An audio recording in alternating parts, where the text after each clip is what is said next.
नमस्कार, the deep research में आपका स्वागत है। आज हम कोलकाता के इतिहास के एक ऐसे हिस्से की बात करेंगे जिसके बिना सच कहूं तो शहर की कहानी ही अधूरी है। हम बात कर रहे हैं हुगली नदी पर बने हावड़ा ब्रिज की।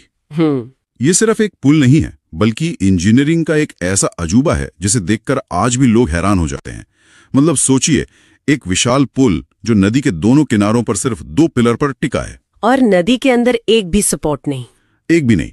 और सबसे दिलचस्प बात, इसे बनाने में एक भी नट बोल्ट का इस्तेमाल नहीं हुआ है। बिल्कुल।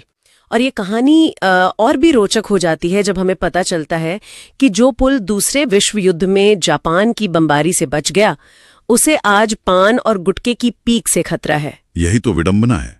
चलिए आज हावड़ा ब्रिज के लगभग 150 साल पुराने इतिहास और इसके बनने की दिलचस्प कहानी को समझते हैं। तो सबसे पहले यही समझते हैं कि आखिर हुगली नदी पर पुल बनाने की जरूरत ही क्यों पड़ी। देखिए, इसकी जड़ें हमें मिलती हैं 19वीं सदी के मध्य में। अंग्रेजों ने व्यापार और प्रशासन को मजबूत करने के लिए 1853 में हावड़ा में रेलवे स्टेशन बनाने का काम शुरू किया। अच्छा। हावड़ा स्टेशन 1854 में बनकर तैयार हो गया, लेकिन एक बहुत बड़ी समस्या थी। हावड़ा और उस समय की राजधानी कलकत्ता के बीच बहने वाली हुगली नदी। बिल्कुल। ट्रेन तो हावड़ा तक आ जाती थी, लेकिन लोगों और सामान को कलकत्ता तक पहुंचाने के लिए नदी पार करनी पड़ती थी। और ये तो बहुत मुश्किल रहा होगा। हाँ, बहुत। नावों से सामान ढोना एक तो महंगा था और दूसरा इसमें समय बहुत बर्बाद होता था। और सोचिए, बरसात में जब नदी का जलस्तर बढ़ जाता था तब तो व्यापारी रुक जाता था। सारा कच्चा माल खराब हो जाता होगा। हाँ, बाढ़ में सब खराब हो जाता था और आम लोगों को भी कलकत्ता से हावड़ा स्टेशन तक पहुंचने में बहुत परेशानी होती थी, खासकर खराब मौसम में। तो अंग्रेजों को एक स्थायी समाधान चाहिए था। जी, वो इस समस्या का एक परमानेंट सॉल्यूशन चाहते थे। तो पहला समाधान क्या निकाला गया? पहला समाधान एक बहुत ही कह सकते हैं अनोखा था, एक पॉन्टून ब्रिज। पॉन्टून ब्रिज ये क्या होता है? ये 1874 में बनाया गया था। ये एक तैरता हुआ पुल था जो पानी में तैरते पीपों के ऊपर बनाया गया था। मतलब तैरता हुआ? हाँ, इसकी खासियत ये थी कि जब नदी में ज्वार भाटा आता और पानी का स्तर ऊपर नीचे होता, तो ये पुल भी उसके साथ ही ऊपर नीचे होता रहता था। अरे वाह, ये तो काफी अनोखा था। और इसे सर ब्रैडफर्ड लेस्ली ने डिजाइन किया था, है ना? जी।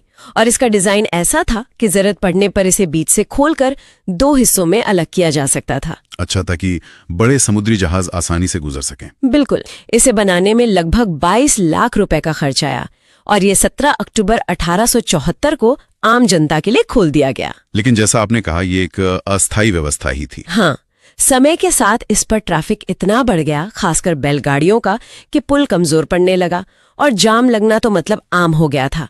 तो फिर नए स्थायी पुल की योजना कब शुरू हुई और इसमें इतनी देर क्यों लग गई? योजना तो देखिए 1906 में ही शुरू हो गई थी, लेकिन कई वजहों से काम दशकों तक अटका रहा। पहले एक कमेटी बनी जिसने कई तरह के पुलों के सुझाव दिए। एक जर्मन कंपनी का डिजाइन पसंद भी आया, लेकिन बात आगे नहीं बढ़ी। और वो वजहें क्या थीं? सबसे पहले तो लॉर्ड कर्जन के बंगाल विभाजन के फैसले के बाद राजनीतिक उथल-पुथल शुरू हो गई।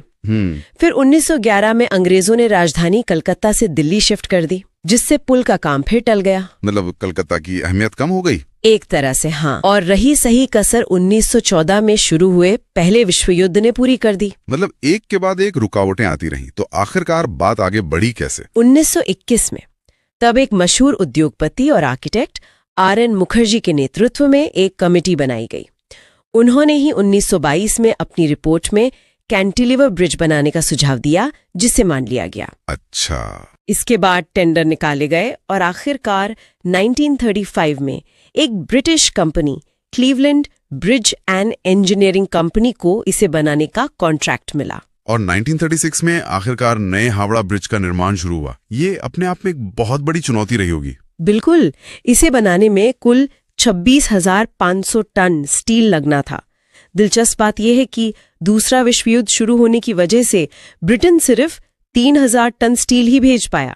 तो बाकी का स्टील? बाकी का पूरा 23,500 टन स्टील टाटा स्टील ने सप्लाई किया। ये तो बहुत बड़ी बात है। हाँ, ये उस वक्त भारत की औद्योगिक क्षमता का एक बड़ा सबूत था। सुना है निर्माण के दौरान एक बहुत बड़ा हादसा भी हुआ था। हाँ, एक बहुत ही नाटकीय हादसा हुआ था। जब नदी के तट से गाद निकाली जा रही थी, तब एक विशालकाय टावर्स जमीन में लगभग 2 फीट तक धंस गया। 2 फीट? हाँ, और इससे इतना जोरदार धमाका हुआ कि पास का एक मंदिर गिर गया और सिस्मोग्राफ ने इसे भूकंप के झटके के रूप में रिकॉर्ड किया। क्या बात कर रही हैं? मतलब एक कंस्ट्रक्शन की घटना को भूकंप समझ लिया गया। जी, लेकिन इन सब के बावजूद 4 साल की मेहनत के बाद 1942 में ये पुल बनकर तैयार हुआ। अब इसकी बनावट की सबसे खास बातें क्या हैं? जैसा आपने शुरू में बताया, इसमें स्टील प्लेटों को जोड़ने के लिए रिवेट्स यानी धातु की कीलें और वेल्डिंग का इस्तेमाल हुआ, नट बोल्ट का नहीं। पूरा पुल नदी के किनारों पर बने सिर्फ 280 फीट ऊंचे 2 पिलरों पर टिका है, जिनके बीच की दूरी 1500 फीट है। और ऐसा इसलिए किया गया ताकि नदी में जहाजों के आने जाने में कोई रुकावट ना हो। बिल्कुल सही। तो पुल तो 1942 में बन गया, लेकिन इसका कोई भव्य उद्घाटन नहीं हुआ। ऐसा क्यों?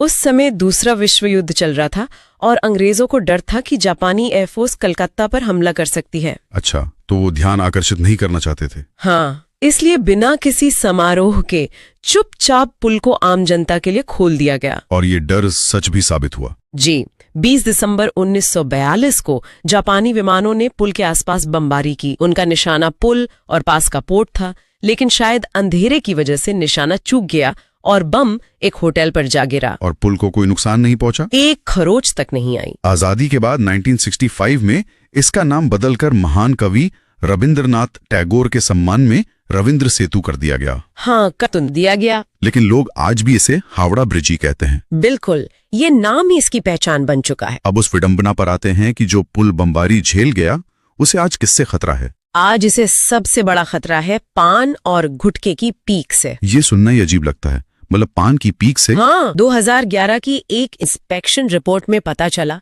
कि थूक में मौजूद केमिकल स्टील के साथ रिएक्शन करके उसे एसिड की तरह गला रहे हैं। पुल के खंभों की मोटाई जंग लगने से लगभग आधी हो चुकी है। आधी? ये तो बहुत ही गंभीर बात है। बहुत ज्यादा। और क्या चुनौतियां हैं? पुल को कमजोर कर रहे हैं। और 2005 में तो एक कार्गो शिप भी इससे टकरा गया था, जिसकी मरम्मत में ही 50 लाख रुपए खर्च हुए थे। बाप रे। तो इसकी सुरक्षा के लिए क्या किया जा रहा है? कोलकाता पोर्ट ट्रस्ट इसकी देखरेख करता है।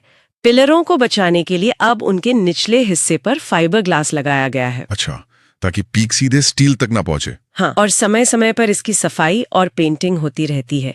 साथ ही इस पर ट्रैफिक का बोझ कम करने के लिए 1992 में पास में ही विद्यासागर सेतु, जिसे दूसरा हुगली ब्रिज भी कहते हैं, वो बनाया गया। तो ये थी हावड़ा ब्रिज की कहानी, एक इंजीनियरिंग का चमत्कार, इतिहास का गवाह और कोलकाता की पहचान। ये सिर्फ स्टील और कंक्रीट का ढांचा नहीं, बल्कि शहर की धड़कन है। एक पुल जो सिर्फ 2 शहरों को नहीं, बल्कि अतीत को वर्तमान से जोड़ता है। और ये सोचना दिलचस्प है कि भविष्य में शहरों की ऐसी प्रतिष्ठित संरचनाओं को बचाने के लिए हमें किन नई और कह सकते हैं अनसोची चुनौतियों का सामना करना पड़ेगा। वीडियो को पूरा देखने के लिए धन्यवाद।